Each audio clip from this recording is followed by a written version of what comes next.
También a todas y a todos por estar hoy aquí y por el trabajo que hacéis de investigación, de recuperación, de pensamiento sobre la memoria. Porque a veces no nos damos cuenta de lo importante y lo necesario que es. A veces parece como que nos hemos enviciado con una cosa que nos tiene atrapados. Y a mí me gustaría mucho hablar del enfoque familiar y del enfoque personal de todo esto, ¿no? Porque son acontecimientos históricos contemporáneos que nuestros familiares, nuestros abuelos, nuestros bisabuelos o incluso nuestros padres han vivido y tenemos que agradecer a las familias a las que nos han contado cosas y a las que solo han resistido, ¿no? A las que han podido buscar o recordar y a las que tampoco pueden hacerlo. Y también a las asociaciones en las que nos agrupamos las personas que tenemos esta preocupación. Lo que yo voy a contar hoy, es así, ¿no? Vale, lo que yo voy a contar hoy empieza así porque continúa de la presentación que hizo el año pasado Macarena Peche sobre la exhumación de la fosa de Aranjuez. En Aranjuez hay más de 200 personas en una fosa en el cementerio que ya afortunadamente, gracias a los familiares que en el año 77 y 78 se movilizaron, exhumaron, recuperaron los restos, trataron de reconocerlos y les dieron un entierro digno con un mausoleo que ahora el 25 de octubre acabamos de visitar.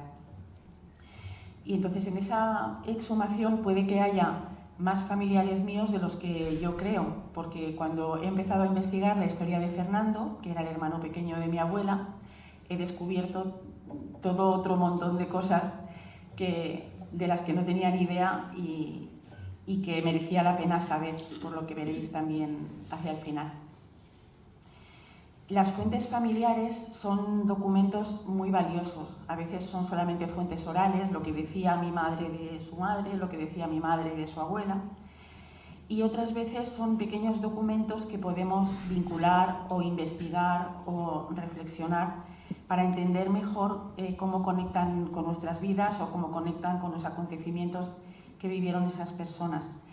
Y yo quiero animar a la búsqueda familiar, porque cuando son males estadísticos como los que estamos viendo ahora, ¿no? Estamos hablando siempre de miles de personas, es fácil olvidarse de eso, cómo se ha vivido o cómo se ha sufrido o qué repercusiones ha tenido. Y en cambio, cuando estamos buscando en el entorno familiar o qué pasó con nuestros familiares, de eso no nos vamos a cansar. Cuando descubramos una cosa vamos a querer saber por qué ocurrió o qué otras cosas ocurrieron. Así que las búsquedas familiares al final se puede dedicar menos tiempo, se puede saber menos para poner en contexto lo que pasa, pero al final es un tipo de búsqueda que acaba siendo de una profundidad que a veces no somos conscientes, ¿no? Por eso yo os animo a buscar y a saber lo que pasó con vuestras familias hace 2 y 3 generaciones o incluso más. Quiero dar las gracias también a Natalia y Hernán, que bueno, no sé si los conocéis, pero son los que están detrás de la página combatientes.org y del buscador buscar.combatientes.org, que es una de las fuentes principales que tenemos ahora los familiares. Tú buscas un nombre de una persona y si ha sido combatiente en la guerra o ha tenido un sumario o un juicio, lo más probable es que te salga esa información, y con esa información tú puedes dirigirte a los archivos correspondientes, como han explicado esta mañana, al Centro Documental de la Memoria Histórica o al archivo del Paseo de Moret de Historia de Defensa. Bueno, la historia empieza aquí, en la exhumación que se hizo de la fosa de Aranjuez en 1977 y la inauguración del mausoleo que se hizo el Día de Reyes de 1978. Allí está una persona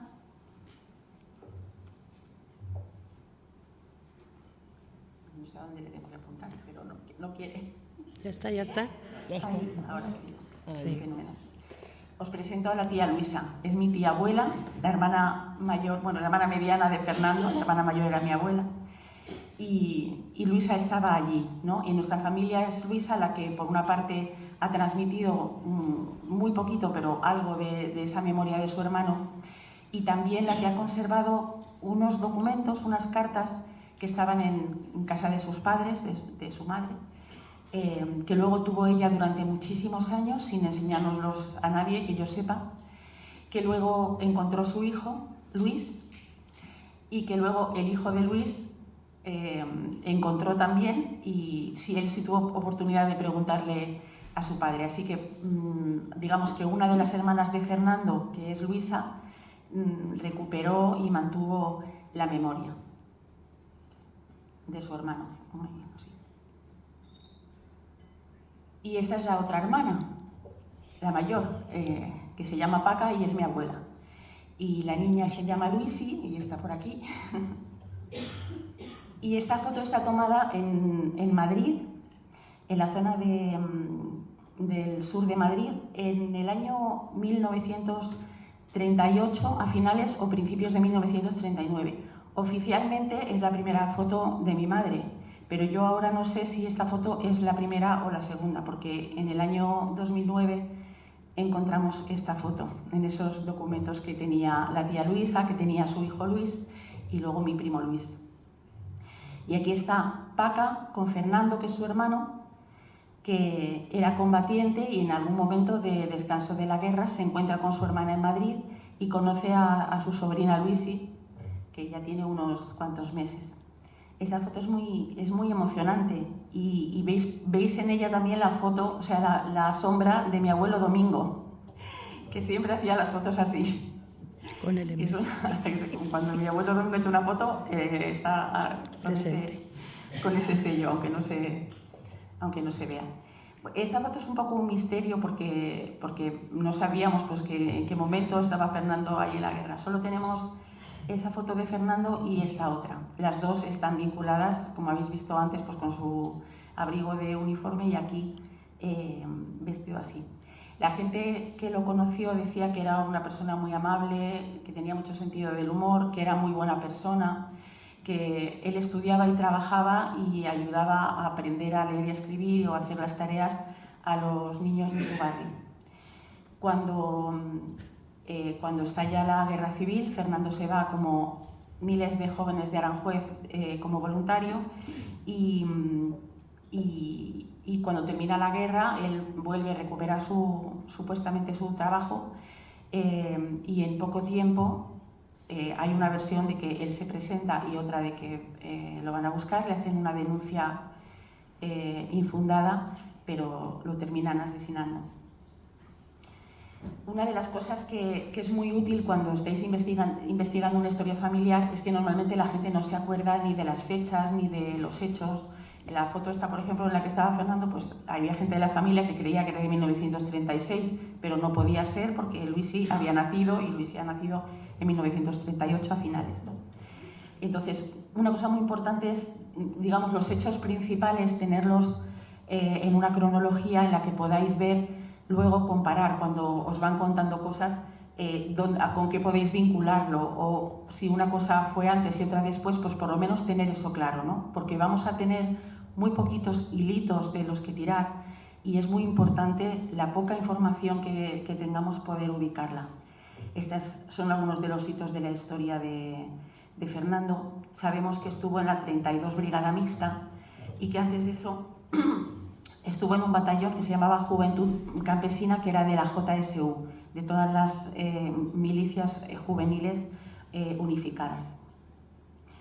Sabemos que el 16 de mayo del 37 se casa su hermana Paca, esa que habéis visto ahora en la foto, que es mi abuela, y que el 14 de septiembre del 38 nace su sobrina Luisi.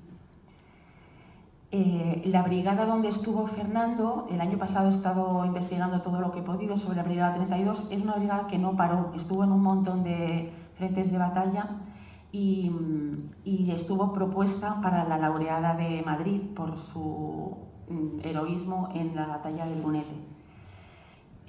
Después Fernando vuelve a Aranjuez, el 17 de abril es encarcelado y después de eso, el 3 de mayo, es sometido a un juicio absolutamente sin garantías, del cual no he traído documentos porque, además de muchas cosas, mucha de la información no es fiable. Una de las cosas que sí es fiable es que una de las personas que declararon en el juicio de Fernando fue su propia madre, que se llamaba Antonia, mi bisabuela, y que no firmó su declaración, ¿no? Y cuando yo le pregunto a la familia, pero la bisabuela no sabía escribir, sí sabía escribir, por supuesto que sabía firmar, pero no estaba conforme con lo que se decía en esa declaración. Es un pequeño gesto de dignidad que lo estamos valorando más de 70 años después. De los hallazgos significativos que hemos encontrado, por ejemplo, a través del portal de combatientes, está esta ficha que dice que Fernando estuvo herido en el hospital de Denia, en un hospital de sangre. Estuvo entre el 9 de noviembre de 1936 y el 28 de diciembre. Son las fechas de entrada y de alta. Bueno, es bastante peculiar porque yo no sabía dónde podía haber estado herido Fernando. Y nadie sabía en la familia que había estado herido y además de alguna cosa grave, que os lo voy a poner ahora para que veáis qué es lo que está por la vuelta, ¿no? Que dice que herido de bala en el costado derecho. En ese momento todavía no estaba constituida la 32 Brigada Mixta y en la ficha, como habéis visto, dice que él estaba en un batallón de Juventud Campesina. Hay otros jóvenes de Aranjuez que pertenecen al mismo batallón y han sido heridos en esa misma fecha, uno de ellos con herida de bala de Mauser en la cabeza, o sea que imaginaos ese pobre chico cómo estaba, y ese chico entró y salió en la misma fecha que Fernando en el hospital de Denia. Esta ficha se puede ver gracias a un trabajo muy grande que ha hecho la Diputación de Valencia de recoger varias bases de datos de combatientes, de juicios, y esta en concreto de ingresos de militares republicanos y evacuados en hospitales valencianos entre 1936 y 1939. Cuando yo quería saber dónde había sido herido Fernando, y lo que se me ocurrió fue no pensar solo en Fernando, sino en los otros compañeros que llegan con él en ese momento. Y entonces, mirando todos los ingresos que hay en ese hospital de sangre de Denia en esta jornada, me salen estas unidades y otras más porque había muchísima gente. Y todas esas unidades descubrimos que están en la Defensa de Madrid, que acaban de contar ahora el 8 y el 9 de noviembre en la historia de las brigadas internacionales, porque efectivamente la primera brigada internacional, la Brigada 11, estuvo también en esa batalla. Que ahora veréis por qué es importante esto, cosa que yo cuando descubrí esta parte del internamiento no lo sabía. También ha sido muy bonito ver los nombres que ponían a los batallones del 5º Regimiento, ¿no? Como eran agrupaciones de voluntarios que decían en el nombre de su batallón a quién sentían que estaban representando, ¿no? O quién les convocaba. El núcleo de la investigación son 20 papelitos, digamos.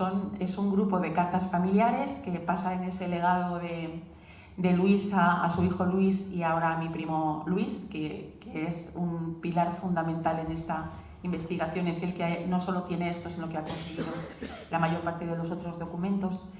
Mientras está en la cárcel, Fernando escribe cartas y notitas a su familia. Pues muchas veces son unas cartas, la verdad es que muy entrañables, porque se ve una relación de mucho respeto y de mucha confianza con su madre y con sus hermanas. Él pregunta siempre por sus sobrinos, si hay alguno que en un momento está enfermo, pues pregunta por él, y siempre da una visión muy edulcorada de lo que es estar en la cárcel para él. Y al mismo tiempo también escribe sobre todo a su hermana Luisa, a la que hemos visto en el cementerio, preguntándole por cosas de su proceso, ¿no? Porque Fernando no sabe en realidad de qué está acusado y cree que tiene que está en un proceso colectivo, porque como está llevando a tanta gente a declarar, él no sabe muy bien a qué se enfrenta. Este es uno de los papeles que hay, que como veis tiene 3 partes. La primera parte está escrita con una letra muy estudiada, la segunda es una carta de despedida que entre las cosas que dice es adiós para siempre, está escrita se supone unas horas antes del fusilamiento, y abajo hay una lista de personas que no coinciden exactamente ni con los que fusilan ese día, no sabíamos muy bien quiénes eran y la semana pasada hemos llegado a una conclusión. En las cartas cita al primo Matías, que está con él en la cárcel. Cuando yo conseguí leer todo seguido el legado, lo que vi fue que el primo Matías había sido fusilado el mismo día que Fernando, también en el cementerio de Aranjuez. Lo que se dice de él es que tiene 24 años cuando lo matan, es un poquito mayor que Fernando, que muere con 22, y que los padres se llaman Pablo y Eusebia. Otro de los que escriben cartas a la madre de Fernando es Emilio Peña, que le manda los papeles que tenía Fernando en la cárcel. Emilio fue concejal del Ayuntamiento de Aranjuez, fue colaborador de varios medios de comunicación, o sea, era periodista, impresor.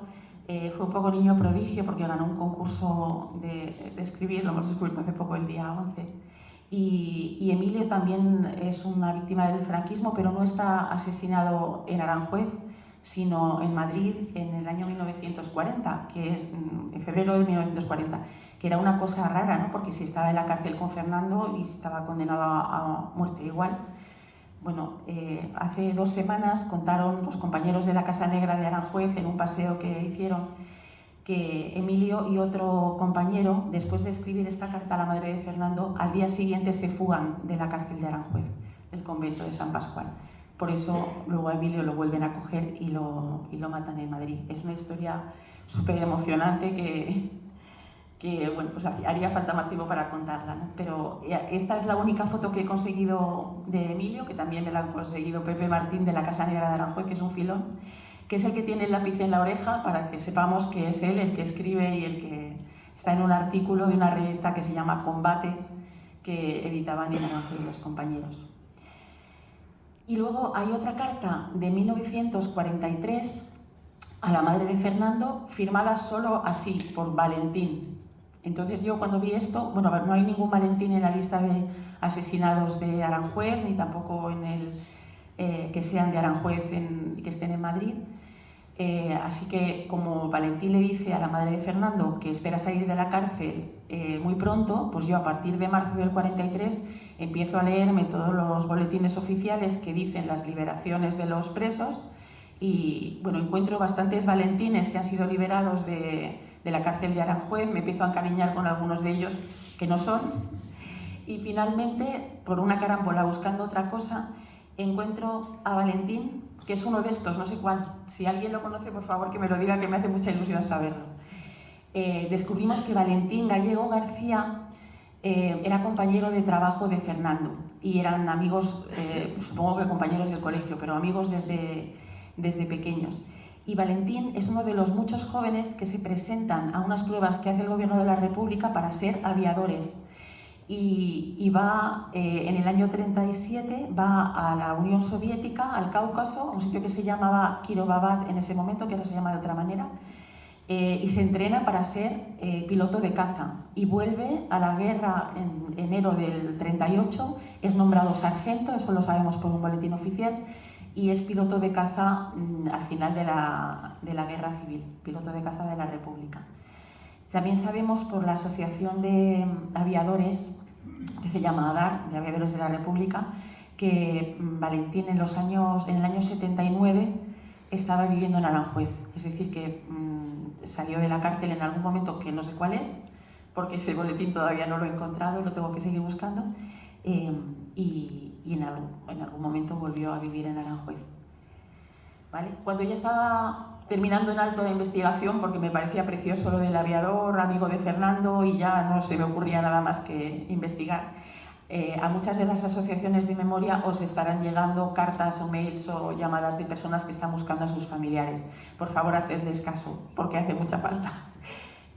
Recibimos esta carta en la Asociación de Familiares que decía que era una persona, es un joven brasileño que vive actualmente en Londres y que había visto en la lista de los familiares publicada en la Asociación de Familiares de Aranjuez el nombre de Matías Vidal Jiménez, el primo Matías, que es asesinado el mismo día que Fernando. Y entonces, por los datos que da, cuando Macarena se pone en contacto conmigo y nuestro presidente Juan Luis, por los datos que da, yo pienso que sí que puede ser familia. Su bisabuelo es Francisco Vidal Jiménez, Paco. Empezamos a buscar papeles y vemos que ha sido nombrado sargento de infantería y que ha pertenecido a la Brigada Internacional número 11. Hoy hemos estado oyendo hablar de la 12, pero también han hecho algunas cosas de la 11 que a mí me han servido. Paco termina la guerra cerca de la frontera y entonces pasa a Francia, se casa con una mujer judía en un lugar que se llama Chancelat, que está en la zona de Dordoña, y tienen una hija, a la cual luego pierden el contacto, pasan un montón de cosas por la propia guerra. Creemos que Paco y su mujer Rosalía, que era una judía comunista polaca, creemos que estuvieron en la resistencia por lo que se dice de contexto de este lugar. Y lo más importante es que Paco estuvo en una compañía de trabajadores extranjeros. Estaba en Francia en calidad de trabajador forzado. Se ha estudiado mucho los que han llegado a los campos de concentración, pero este tramo intermedio que han vivido muchísimos de los que luego pudieron regresar y de los que no, del trabajo forzado bajo el régimen de Vichy, por ejemplo, que es el caso de Paco, no sabemos mucho. Y nada, voy a terminar con lo que dijo este nuevo sobrino que acabamos de descubrir en uno de los días más emocionantes, el pasado 2 de mayo. Está ahí escrito, o sea que no lo voy a leer, pero bueno, él dice que hace 80 años mi bisabuelo dejó su país huyendo de la dictadura y durante muchos años no supimos nada. Recibimos a Daniel con algunos compañeros de la asociación La Casa Negra y buscamos árboles genealógicos para explicarle en qué éramos familia y algunos documentos, ahí están los documentos de su abuelo. Fuimos con él al cementerio, vio dónde se hacían los fusilamientos, estaba lloviendo a todo llover y luego ya por la tarde salió el sol, así que la visita del cementerio fue muy emocionante y muy triste, pero él vio también dónde estaba Matías y luego nos reunimos con él para comer, que es lo que hacemos en mi familia, con memoria y sin memoria. Lo más bonito es que en esa comida mi tía y mi madre, que están ahí a la derecha por delante, recordaron a la tatarabuela de Daniel, que se llamaba Eusebia. Lo único que yo sabía de Matías es que sus padres eran Pablo y Eusebia, que eran los mismos que los del abuelo de Daniel, que Paco. Así que eso, ¿no? La cosa termina en final feliz. Y lo que pudimos saber después es que Paco, el primo de Fernando, sí que pudo volver a España en el año 77, o sea, volvió cuando ya vio que había garantías de democracia, y un año más tarde, en 1978, fallece también en Aranjuez y está enterrado allí junto con su hermana María Luisa, a cuyos descendientes estamos buscando. Así que si conocéis personas que se llamen Vidal y sean de Aranjuez, por favor, habladles de nosotros y ponedlos en contacto. Muchísimas gracias.